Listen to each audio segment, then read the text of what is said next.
চক্ৰবেহু এখন ৰহস্যৰে ভৰা অসমীয়া ধাৰাবাহিক।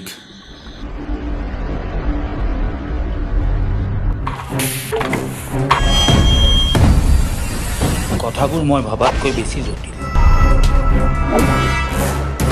এয়া এক চক্ৰবেহু। ৰং চেনেলৰ ধাৰাবাহিকসমূহত আপোনালোকে দেখি থকা বহুকেইজন চিনাকি অভিনেতা অভিনেত্ৰীক কিছু ব্যতিক্ৰমী ৰূপত এই ধাৰাবাহিকখনত দেখিবলৈ পাব। ছাছপেন্স থ্ৰিলাৰধৰ্মী ধাৰাবাহিক এই চক্ৰবেহু অহা 14 জুনৰ পৰা নিশা 9 বজাত সোমবাৰৰ পৰা শনিবাৰলৈ ৰং চেনেল যোগে সম্প্ৰচাৰিত হ'ব এই নতুন ধাৰাবাহিক চক্ৰবেহু।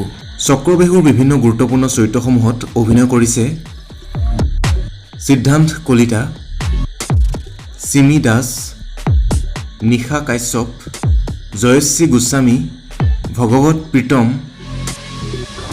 ঈশান হাজৰিকা, দিগন্ত মজুমদাৰ, ৰাখী শইকীয়া, দিব্যজ্যোতি ডেকা, ৰাগিনী শৰ্মা, শ্ৰুতি শ্ৰেয়া চৰকাৰ আদিকে কৰি বহুতো নপুৰণি অভিনেতা অভিনেত্ৰীয়ে অভিনয় কৰিছে এই ধাৰাবাহিকখনত।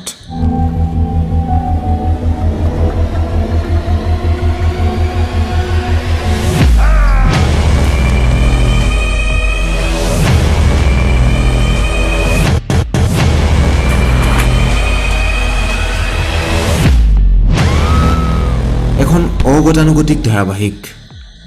হৰৰ চিনেমা চাই ভাল পোৱাসকলে নিশ্চয় এই ধাৰাবাহিকখন চাই ভাল পাব। এই ধাৰাবাহিকখনৰ স্ক্ৰিপ্ট লিখিছে নয়ন খাউদে আৰু ডাইৰেকশ্যন কৰিছে ধ্ৰুৱজ্যোতি কাশ্যপে। গতিকে অপেক্ষা কৰক অহা 14 জুনলৈ এখন ব্যতিক্ৰমী ধাৰাবাহিকৰ আমেজ ল'বলৈ। ধন্যবাদ।